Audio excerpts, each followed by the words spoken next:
Hi, everyone, and welcome back to the Making Milestones podcast. Today's topic is a doozy. It's one of the most commonly fought about controversial topics that I see across equestrian social media on a pretty much daily basis. So I wanted to share my thoughts on it and just give context as to the validity of both sides and like where I stand on the argument. And I'm hoping that this podcast will serve as a good educational resource for people who are kind of on the fence and want some more clarity, because it's just such a contentious topic and there's so many different types of perspectives and viewpoints that are shared as if they are fact when they really are not. But first, let's just remember, this is yet another podcast being uploaded on a Thursday. Shout out to me. We are getting a consistent podcast uploading schedule. This is actually becoming a real podcast instead of just me dicking around with the microphone. So anyways, thank you for listening. I appreciate everyone's patience and support of this podcast over the years. While it has been so all over the place, I'm going to try to start to make it more of like a legitimate thing now that I'm getting on a regular-ish schedule, but I can't guarantee that it'll stay this way because it really depends on the time that I have. I'm also intending to start doing more interviews and whatnot with other types of people on this podcast and just start to get more variety, but I really appreciate the people who have listened to it so far and just the support that it's gotten despite how unconventional it is in structure and frequency. So thank you again. And we'll just kind of jump right into the topic, which is why you shouldn't feed your horse treats. A little bit of a facetious title because I don't actually think that you shouldn't, but I wanted to basically discuss this argument because there's this long-standing perspective that is drilled into so many people's heads, like usually from the start of their riding career. I had trainers do the same thing to me where they're like, you should never hand feed your horses. And this is just like a really common perspective in the horse world. And generally speaking, the concern is that if you hand feed your horses, it's going to teach them how to bite and that they learn to be pushy and aggressive and that it makes dangerous horses. And this is like fear-mongering tactics that are used to try to sway people away from using rewards-based methods. And the reason why I wanted to talk about this is because I think it's important that when we are criticizing something, that it's actually coming from a place where the comments being made are factual and constructive. And so often with this discussion, that is not the case. If you want me to be completely honest, a lot of the times that I see trainers trashing rewards-based training and clicker training, it's coming from a place of fear on their part because the horse world is changing and they don't want to be left behind. And they're also not ready to consider different perspectives and methods. So instead, they attack what they are afraid of. And that just happens to be rewards-based methods and using food in training.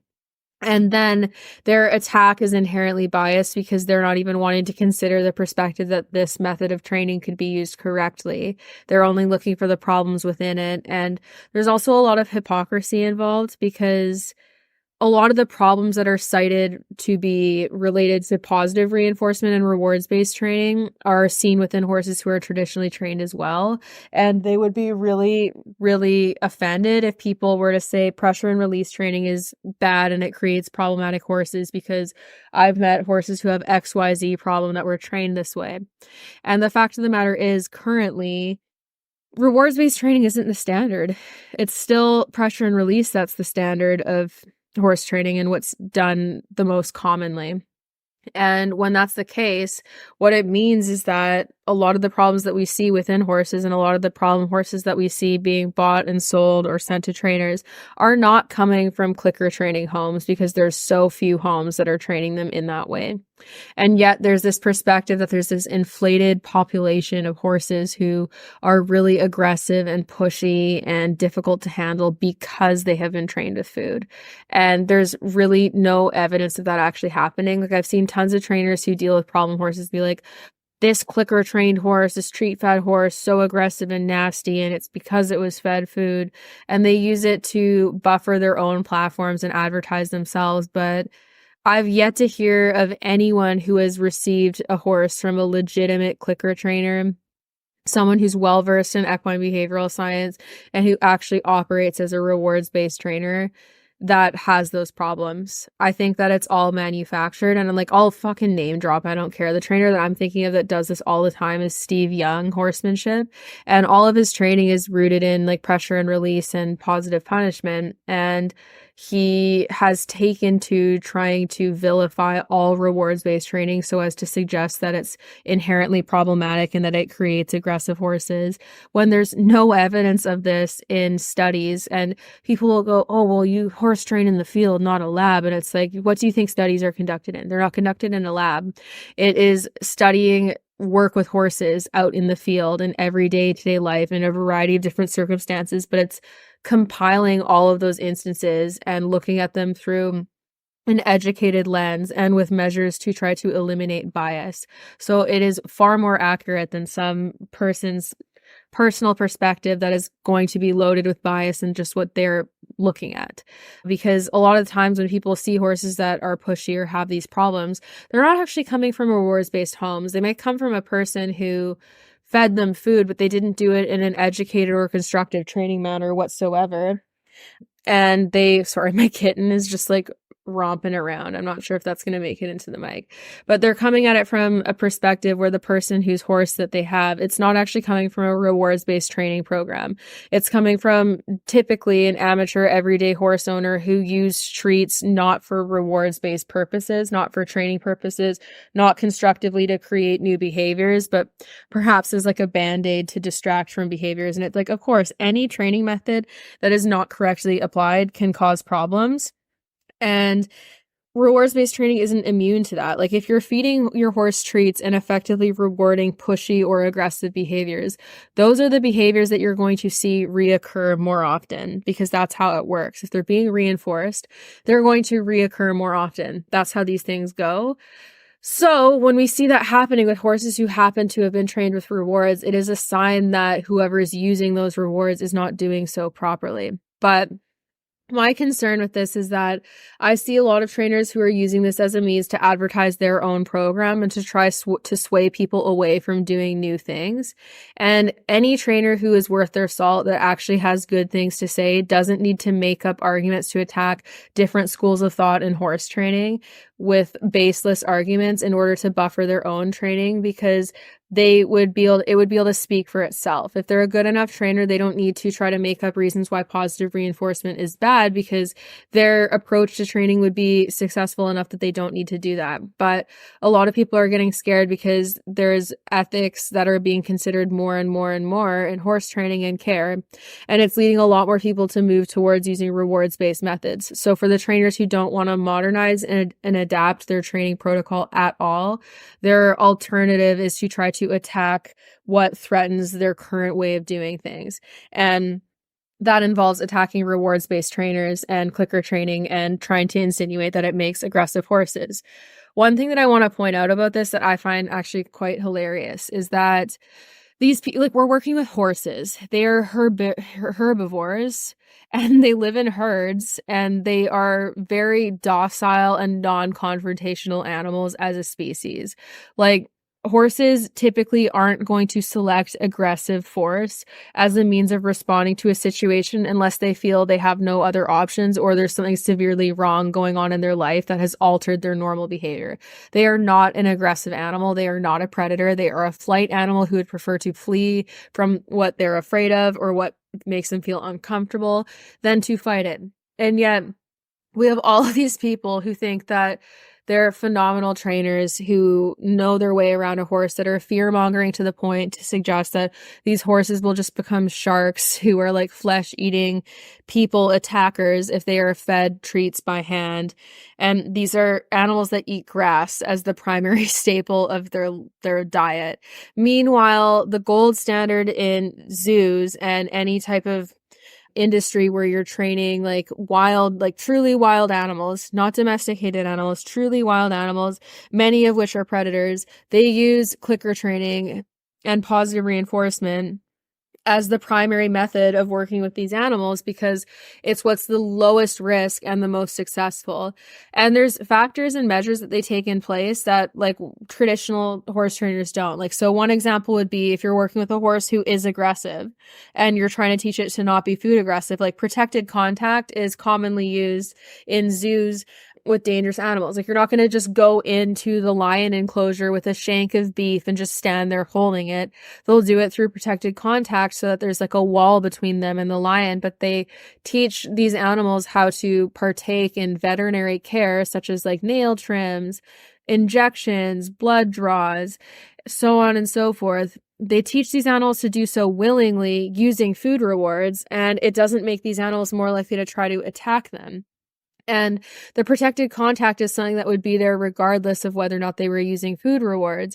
But what it means is that they don't have to sedate these animals for all of these procedures and use a dart gun to get them from far away in order to get them to participate. So it greatly reduces the amount of drugs being used to manage these animals. And it also makes them a willing participant in these necessary tasks.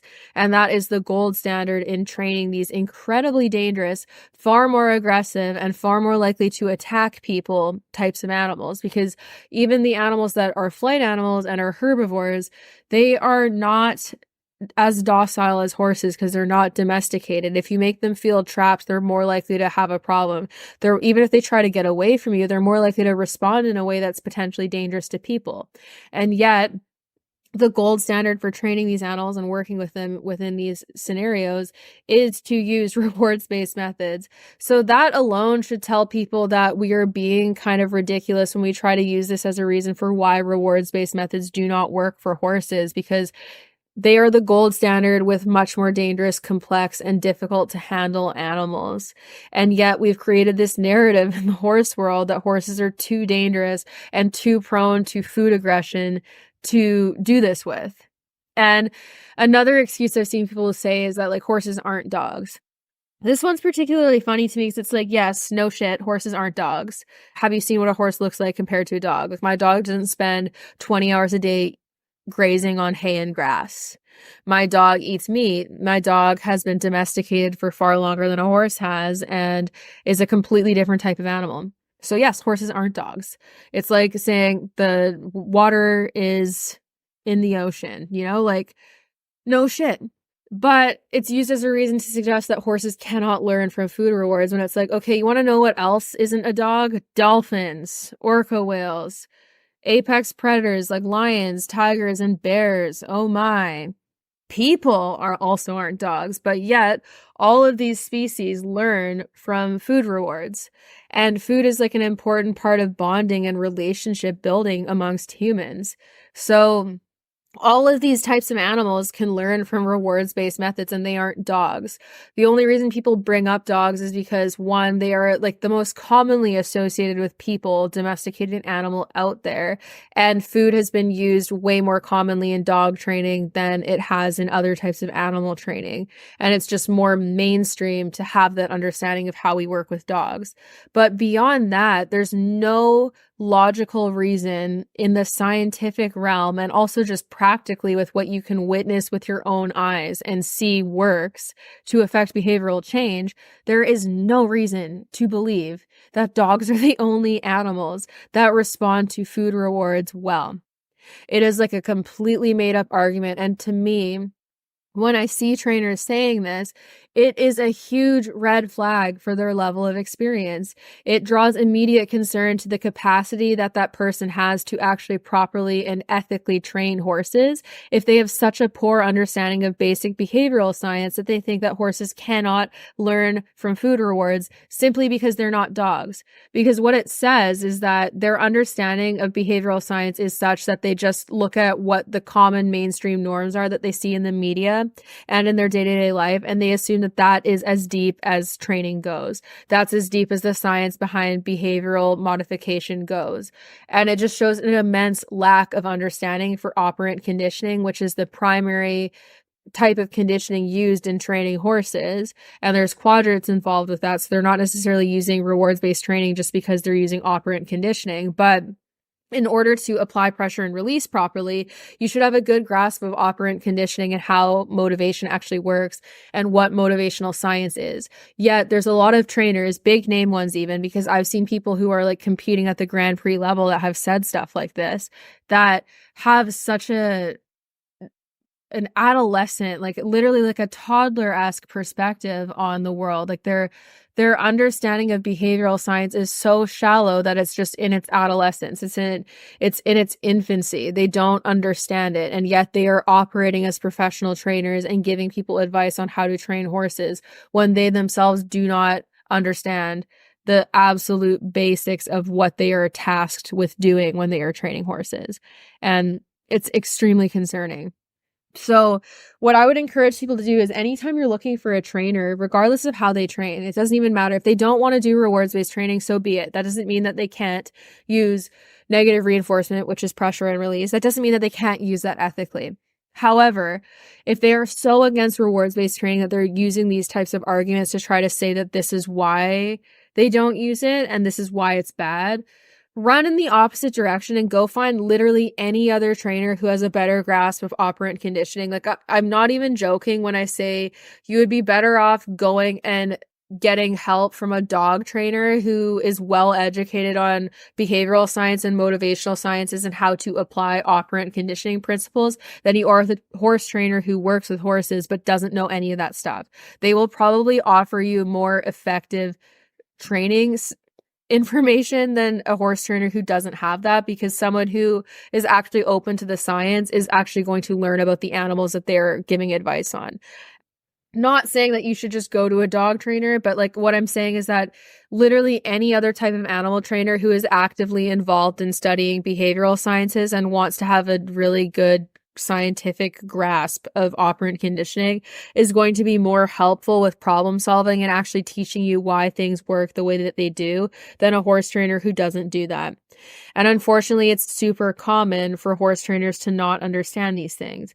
So we really have to be cautious about it, because I personally don't think people have any business operating as a professional trainer without a basic grasp of how the methods they're using are actually applying and how they're affecting behavioral change on the horse. Because a lot of people will use lingo like, oh, you're using your energy, you're creating connection and bonding, and you have to use your energy, and it's my energy that's making him do this. But what they actually mean is that I'm using pressure and release, and what's making the horse do this is that I am applying a aversive pressure until the horse does what I want, and then I'm releasing it. But they're saying it's just energy and connection, that they're not actually using negative reinforcement. But basic operant conditioning principles beg to differ.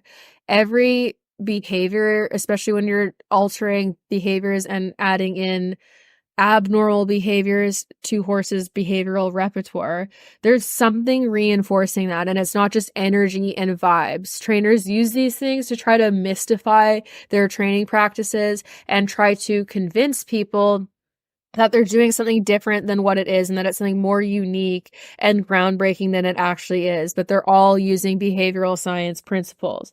They're not doing anything different per se. They're just using varying degrees of pressure, of negative reinforcement or positive reinforcement, and they might have their own type of swing on things, but they're using basic operant conditioning principles because that is what motivational science is about. And when they try to mystify it and use language to confuse people and make it out to be like they're doing something differently, it's all a marketing tactic, and I don't think it's very honest to their customers.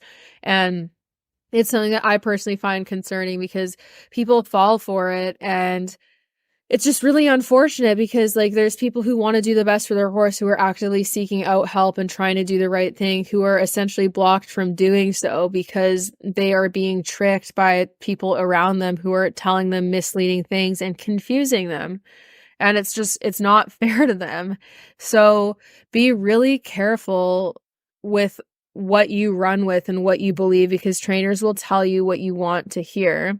And people who intentionally try to like mystify their training and make it seem more magical and groundbreaking than it actually is aren't going about it in a super honest way. And it's very like clickbaity and just about attracting like customers and bringing in revenue and not actually teaching people about what they're actually doing. And I would just work with caution because there's a lot of people who do this. And honestly, the trainers who do it are widely successful because it actually works.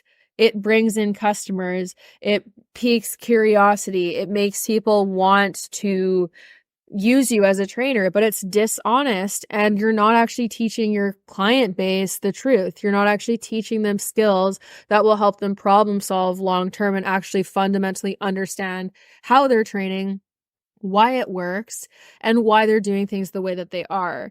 And I think that that's something that a trainer owes it to their clients to do. Clients should be learning how to be more self-sufficient and more understanding of their horse's behaviors, how to problem solve in the moment without their trainer around, and how to build and develop their own shaping plans. And if a trainer is not doing that, they're doing their clients a disservice. They're essentially peddling them information that's only really useful if the trainer is perpetually around. And like, I get it because it's like people want to make a living, but the entire point of educating clients is to help them be self-sufficient. I think that horse training needs to move towards the point where you don't need to see your clients all the time if they don't want to. And this is also where I think virtual consults that are becoming more readily available and like online courses actually are worth their weight because it gives people skills to work on in the absence of a trainer. Not everyone has immediate access to a trainer to help them with stuff all of the time. And also not everyone can afford to do that all the time. And there's this big stigma in the horse world that if you're not taking weekly lessons or regular lessons, that you're not actually committed to bettering yourself as a horse person. But it fails to recognize that there's a lot of paths to bettering yourself as a horse person. You can study equine sciences, you can read behavior books, you can go to online webinars, you can go to conferences, you can go to clinics, you can take lessons occasionally. You don't need to do the once a week style lesson where you're only riding as your only means of education. I would actually go as far to say that the people who are truly doing their horses a disservice are the ones who are only focusing on riding and who are only focusing on that weekly lesson to learn how to ride their horse better in the moment and how to ride them through issues rather than actually learning how to fix the issues or why those issues are occurring in the first place. Those people are more likely to be doing their horses a disservice because they're not trying to understand them better. They're simply looking at it through the lens of how can I fix this in the moment and stop this irritating behavior from happening that bothers me, and how can I make my horse more rideable? It's not about how can I make my horse more comfortable? How can I understand my horse better? How can I notice the building signs of stress before they become more of a problem? And there's different ways people can take the initiative to do better by their horses and to become a more knowledgeable horse person without having to constantly do lessons week after week. And I think that the stigma behind that, it's benefiting traditional style trainers and it helps them sell to their clientele better, but it's not actually helping horse people long term because they're not becoming self-sufficient, and it puts the primary focus on riding when a lot of the issues that we have with horses can be fixable on the ground or are fixable directly with management. And if people were more knowledgeable on problem solving themselves and understanding why problem behaviors come about and what the likely causes are, they would be able to solve these problems from the ground up rather than just paying someone to tell them to do what to do in the moment to ride through an issue and then essentially being left on their own until the next lesson and possibly having the same types of problems reoccur perpetually. So in my opinion, like how horse training is marketed, it's about getting more clients, more money, and maintaining those clients and making them self-sufficient on you making them reliant on you instead of self-sufficient. And it's also the same type of thinking that goes behind trainers who don't want their clients to go to clinics with other trainers or take lessons with other types of trainers or outsource any type of outside information because they fear how what they teach their students might be contradicted. And it's one thing if a trainer, like if someone's training with me and they're learning about clicker training and then they went to a really hyper traditional dressage trainer who I can go and look at their profile and I see that they're riding horses in roll cur, that would be in such conflict with what I'm teaching that it would be a problem. However, if they go to a classical dressage coach and they're learning from both of us, I don't have a problem with that because it's actually complementary to what I am teaching. And if they are taught anything by the trainer that contradicts with what I do, then it opens the dialogue where I can tell them, hey, I actually don't believe in that or agree with that, and here is why. And then you don't keep running into the problem where people don't like where they feel like they have to be beholden to you as their trainer, that they can never outsource any type of new perspective. And I see that a lot in the horse world where trainers are trying to gatekeep clients and not allow them to seek out any type of alternative opinions because they're not super confident in their ability to maintain control over that situation if outside opinions become allowed. But someone who's truly confident in the information that they're teaching and what they have to offer isn't going to do things like that. So that's kind of off track of like the whole why you shouldn't use treats thing. But basically what I'm getting at is that I think there's a lot of incentive for traditional trainers to attack new ways of doing things that seek to make clients more self-sufficient and more able to problem solve on their own, because it makes those types of trainers who don't want to teach their clients those things obsolete. It means that their clients are going to find help from other people and be more able to help themselves without constant training, and therefore aren't going to need that help from those types of trainers all of the time. And they are afraid of that. It also means that those trainers would have to reflect on why they do things the way that they do and how their training methods are actually functioning and working. And a lot of people don't want to do that because it's uncomfortable to look at. It's not comfortable to look at it, even if you're using negative reinforcement in the most ethical way. It's not comfortable to look at it and go, my horse is only responding to this because they want relief from this discomfort. It's something that's unpleasant to think about if you want to really look at like why your horse would enjoy their job. And honestly, this is something that I myself struggled with when I started to learn more about behavioral science, because when I learned about how negative reinforcement actually works, I started to go, why would my horse enjoy training with me if the only thing reinforcing their behavior is relief from discomfort?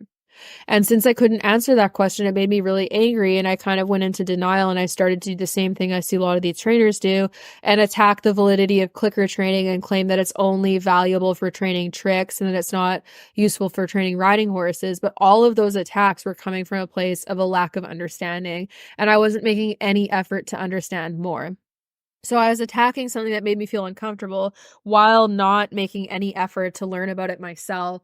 And it just kind of solidified me in this state where I'm not actively learning and where I'm uncomfortable and I feel angry because what I'm learning is making me uncomfortable, but I'm not doing anything to improve that understanding so that I can do better. And it made it frustrating to see all these clicker trainers who were saying these things and who were targeting stuff that I had always been taught to believe was correct. And it made me feel personally attacked, even though it wasn't about me. But in my head, it felt like it was about me. And the only way that I could justify my position was by attacking theirs. But the difference was that my criticisms of their way of doing things were rooted in personal biases, not any type of fact. So let's talk about what the actual facts are when it comes to animal training, because I already referenced the fact that there's a reason why rewards-based training is the method of choice for training like zoo animals and like apex predators and situations where they're handling very dangerous animals. And it's because it's the safest, least invasive, and least likely to have fallout behaviors, which are unwanted, like kind of stress displacement behaviors occur. So it's the safest, most effective, and most ethical means of training these animals and providing them with choice and autonomy in training. And that's why it's used, because it is successful, safe, and effective. And the same applies to horses. Like currently, we do not have studies that show that horses don't learn from rewards-based methods. So anyone who claims this is either blatantly lying to you because they're aware that it's not true, or they are woefully uneducated because they actually believe that it's true despite the lack of evidence showing that. But there is literally no evidence that horses do not learn from food rewards. In fact, most animals can. People have even trained bees and fish with rewards-based methods and all sorts of different types of insects. So it's something that's so versatile across all types of species that there is literally no reason to claim horses cannot learn from it. And I would question the motives of someone who's doing that, because if they even showed the faintest bit of curiosity and started to look these things up, they would see how untrue that it is. And they would see that horses do, in fact, learn from rewards-based training and that they actually show great success. Like there's been studies that show horse perception of their riders when they're trained with rewards-based training versus traditional training. And the horses who had rewards-based methods typically were more likely to approach people and showed more curiosity and confidence overall. And there's multiple studies that show the efficacy of rewards-based methods and that it reduces stress. And then there's lots of studies that show how a lot of traditional training methods, especially use of punishment in training, actually create stress. And the funny thing is, like positive punishment, which is the addition of a punishing stimulus to reduce the occurrence of a behavior. So like hitting your horse with a whip, but it can also be like yelling at them, swinging their lead rope at them, backing them up, chasing them in a circle. It can be any of those things, right? The studies on positive punishment across species show very similar trends where it shows that it increases reactivity in the punishee, like whoever's being punished, and it also increases the likelihood of seeing aggressive behaviors. And while it might work in the moment, it isn't very effective at altering that behavior long term. And the reason for that is because all behavior has an underlying motivation. All punishment focuses on is suppressing the behavior. It's not dealing with why that behavior exists. So even if you get rid of that behavior, whatever has been motivating the behavior still needs to be addressed. So what this means is that the horse is more likely to adopt a new behavior to serve the same purpose as the old one if that behavior does actually go away. And you haven't actually solved the problem. So you just create risk of fallout behaviors. And that's why positive punishment isn't really an efficient means of problem solving unwanted behaviors. You want to get to the bottom of why these behaviors exist and actually address what is motivating them. And a lot of times with horses, that is stress. So you have to really start to look into these things deeper and unpack them deeper, because there's a whole lot of oversimplification going on when people are starting to criticize rewards-based training.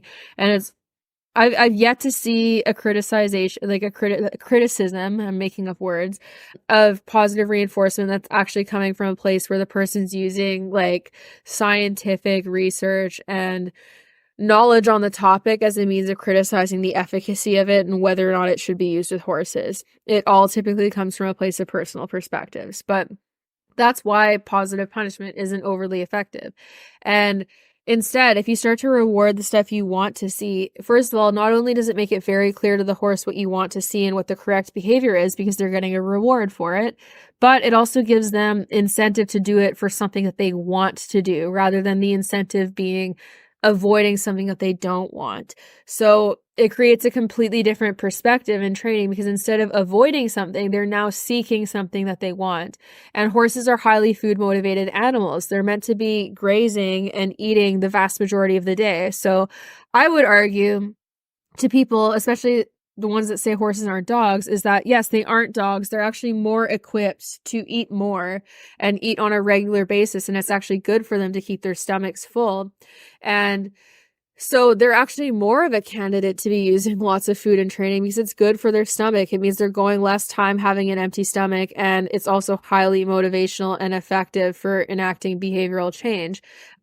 Whereas dogs might have more risk with like putting on too much weight and being too full, and you want to feed them less when you're training, but horses can actually eat a lot more and you just get food rewards that are low in sugar and can be fed in greater quantities. But I would say that they're more equipped to be given food on a more regular basis because that's actually how their bodies are wired to function. So just some food for thought. But essentially, like, the problems that we see people run into with positive reinforcement are due to mistakes in the implementation of it. So for example, horses getting really pushy and food aggressive. This is definitely a problem that lots of people have, and this isn't to take away from that. But what we have to look deeper at is, first of all, how many of these horses are having adequate management? How many people are starting out positive reinforcement training using food with horses who go for hours and hours a day without access to hay and are starting these sessions on an empty stomach? Tons of boarding facilities, it's still very common for horses to be fed like 3 to 4 hay feedings per day. Oftentimes, a lot of places don't put the hay in nets, so horses will hoover up the hay and eat it in a matter of like minutes or an hour And then they'll go like 3+ hours without food, and then they'll have an empty stomach. And then you're trying to take them out and train them with food when they're hungry. And yes, they're more likely to be irritable because their stomach will literally start to have the lining eaten away by the stomach acid because of how much acid the horse's stomach produces. And they're going to be pretty freaking irritated by that because it's uncomfortable. Also, how many horses aren't getting adequate turnout? How many horses are spending tons of time isolated and alone and are frustrated because of this and are coming out with a lot of anxiety and chronic, like, excess energy because they're not able to expend it on their own? How many horses are entering the training situation with these factors already at play? How many horses have chronic pain that might be contributing and are being attempted to do a behavior that makes them feel physically uncomfortable and then just given food and they're physically uncomfortable and it feels like they want the food, but then they're feeling like coerced because every time they move, it's hurting them. So there's these things that you need to consider, because if you have a horse who's entering training with food on an empty stomach, of course, they are more likely to be pushy and aggressive because they actually feel like they are starving and their stomach hurts. So the solution to that would be, first, ideally, to completely change the management and make sure they have ad lib access to hay so that it's not a problem, so that they always have access to hay and they're not just entering training on an empty stomach. Or if you're not able to do that because you don't own the horse or whatever, give them a meal before you start their training so their stomach is already full. If they don't get enough turnout, the ideal thing would be to change the management, because honestly, that's something that it's like you can make do and you can make things better through training, but you're not going to solve a problem through training that is caused by management. So the solution to that is by fixing the management. And with pain, it would be finding the source of pain and addressing that. Also, there's a lot of stuff that you can do in how you structure the training sessions to teach horses to be good around food. But the fact of the matter is, a horse cannot learn how to have manners around food and how they should behave when a person is feeding them food unless you use food and teach them the rules of the game. So when you're working with positive reinforcement, the first behaviors that you teach are typically all related to how they should behave around food, such as teaching the neutral head position, which is teaching them not to come towards you, start digging through your pockets and mugging you for treats, but to instead stand with their head facing away from you.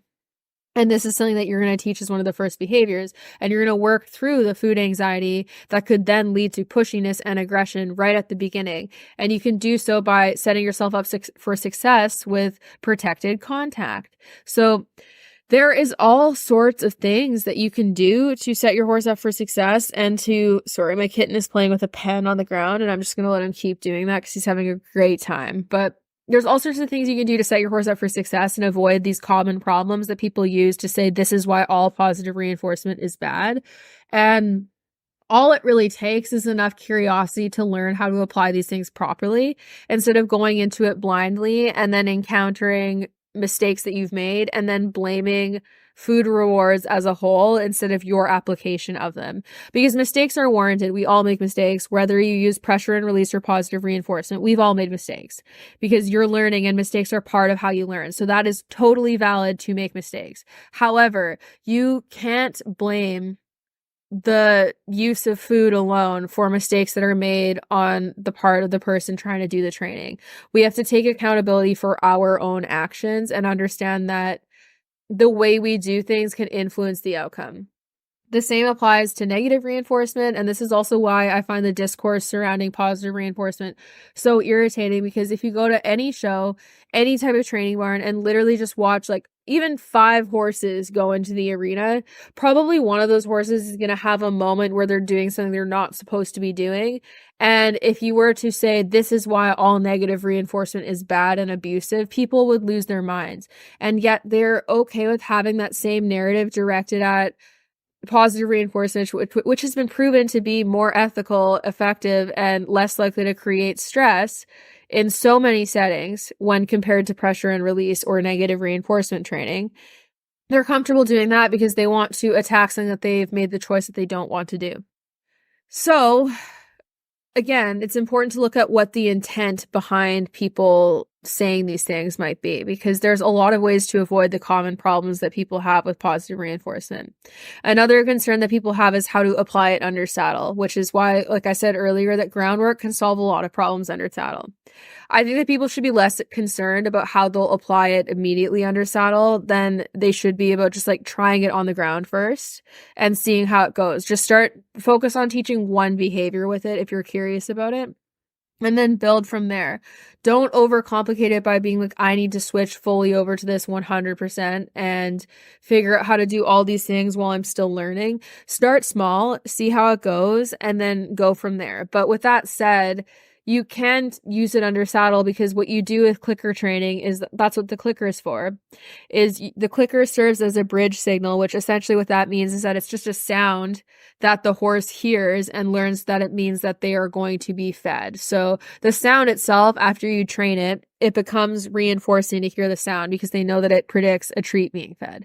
So what this means is that the horse effectively learns that the click itself is rewarding, and then they only expect a treat when that click happens. So if you give them that bridge signal, they will not just stop and slam on the brakes randomly throughout your ride expecting a treat, because they won't do it unless they hear the bridge signal. And you only give that bridge signal prior to you actually physically going to feed them. And you don't even need to hold a clicker. The bridge signal could be the tongue click, like what I do. Or you can just be like, yes, or good. You just want it to be something short, concise, that you can do in the same type of sound or tone repeatedly. And that's one of the very important first things to teach, because otherwise what the horse is going to learn is they're going to watch your body language, and they're going to notice tiny movements that you make prior to feeding them food that you're not necessarily going to notice. And they will predict that they're about to be fed even when you're not going to feed them. And then you get mugging and pushy behaviors because they think you're going to feed them. And there's a lack of clarity. So the bridge signal is one of the most important first things to teach as well. So it's just important to learn how to start this out so that you avoid problem behaviors from the get-go. And then a lot of the primary concerns people have with positive reinforcement never even end up happening.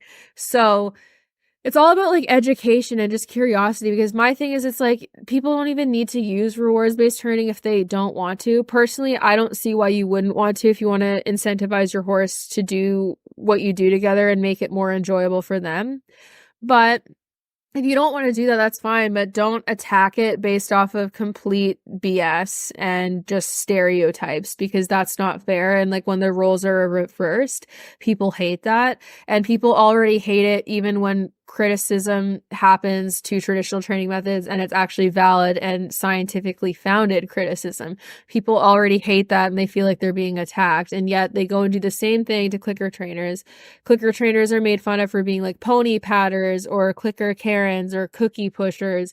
And there's all sorts of these silly names for them to try to make people feel ashamed of the fact that they are giving their horse a reward that the horse actually desires and wants to have. And like at the end of the day, if we're all in it for the horse, why are we shaming people for trying to make training more enjoyable, fun, and rewarding for the horse? And why are we so closed off to new ways of doing things that we're not even willing to consider methods that could produce the same result, or in a lot of cases better results, while making the horse happier and reducing stress? And like that's the most concerning thing to me, I think, with this whole controversy, is that so many people are closed off to even considering trying this and considering how it could benefit their horse, when it is something that a lot of horses would benefit from. And for a lot of like chronic stress issues that people deal with, such as horses who don't want to load in the trailer or horses who have issues tying, rewards-based training, when correctly applied, would fix those issues pretty fast. But instead, people just apply more and more force, and it creates more of a problem that's harder to fix in the end because of how much chronic trauma and stress is associated with it. That now you have your work cut out with you to even fix it with rewards-based training, but it's still possible. But if in the beginning they just practiced more patience, took a step back, and just tried to help the horse out a little bit more and go slower, it would resolve a lot of issues, and they'd end up spending less time dealing with these difficult behaviors that they don't want to have to address. So it's interesting, and it's sad, because I think we're at like a turning point now where a lot of stuff is changing the horse world, and people are being called to reflect on practices more and consider how it impacts the horse. And just be more aware of the horse's experience. And people are either being inspired by that and getting curious and looking into new ways of doing things, or they're feeling threatened by it and they're doubling down and seeking to attack the things that they feel threatened by. And unfortunately, a lot of the people doing that are people who are advertising themselves as professionals, and then they're perpetuating those views on clients who then are taking them as fact because they believe that their professional trainer is the be all and end all and that they know everything, when really, like, these people are all fallible. Like, they're still human beings, they still make mistakes, and they're still learning.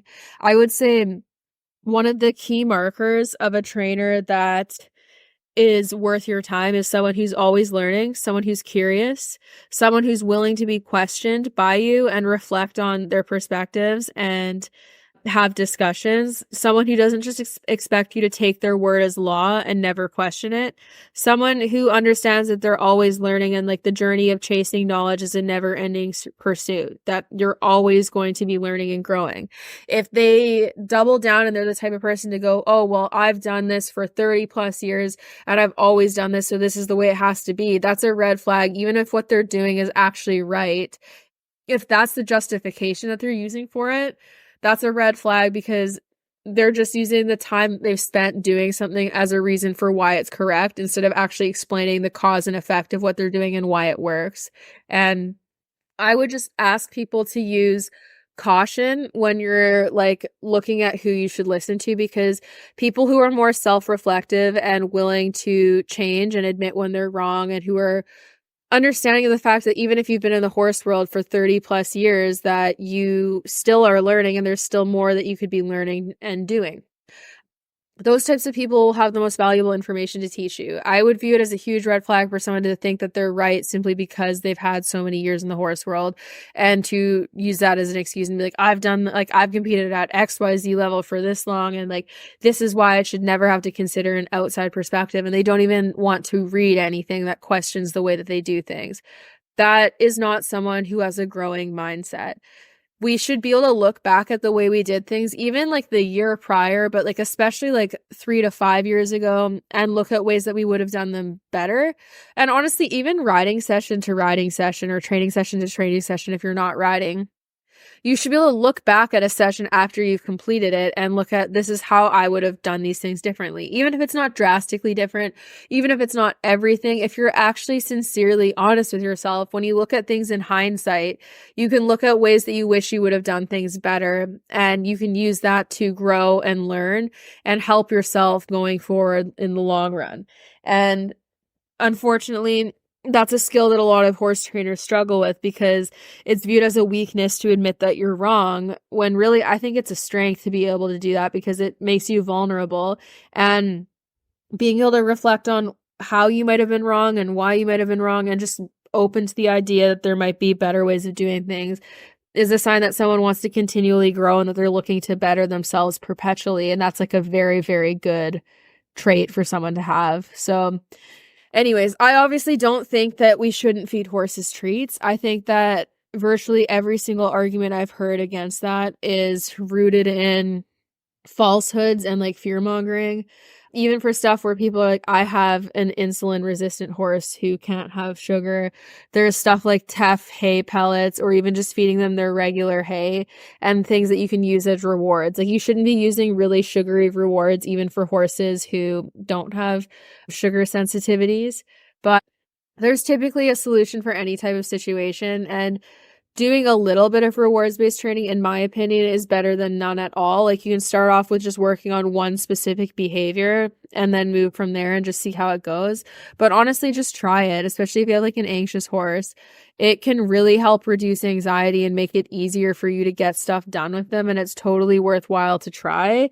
And I would just encourage people to be open to that, and then also just to be cautious of people who are entirely closed off to it, to the point where they won't even consider it, and where they spend their time mocking and just ridiculing anyone who promotes that, because it's a red flag. It shows insecurity on their part.